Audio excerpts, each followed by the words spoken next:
सतयुग का इंसान 32 फीट ऊंचा था, तो फिर कलयुग के इंसान का क्या हाल होगा। गरुड़ पुराण और मनुस्मृति में चारों युगों के इंसान की लंबाई और उम्र का जो सच बताया गया है वो आपको हैरान कर देगा। पहला था सतयुग, जिसे सत्य का युग कहा जाता था। शास्त्रों के अनुसार इस समय इंसान की औसत लंबाई 32 फीट होती थी और उम्र 1,00,000 साल तक होती थी। इसी युग में भगवान ने 4 अवतार लिए, मत्स्य, कूर्म, वराह और नृसिंह। इसी समय समुद्र मंथन हुआ था और भगवान शिव ने सृष्टि बचाने के लिए विष पिया था।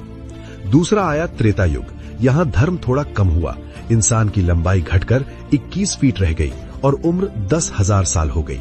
इस युग में भगवान ने वामन, परशुराम और श्री राम के रूप में अवतार लिया।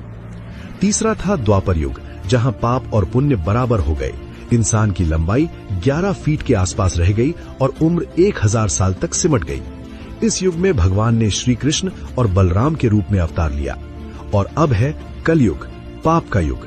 यहाँ इंसान की औसत लंबाई सिर्फ 5 से 6 फीट और उम्र घटकर 60 से 70 साल रह गई है। पुराणों में लिखा है कि कलयुग के अंत तक इंसान की उम्र सिर्फ 20 साल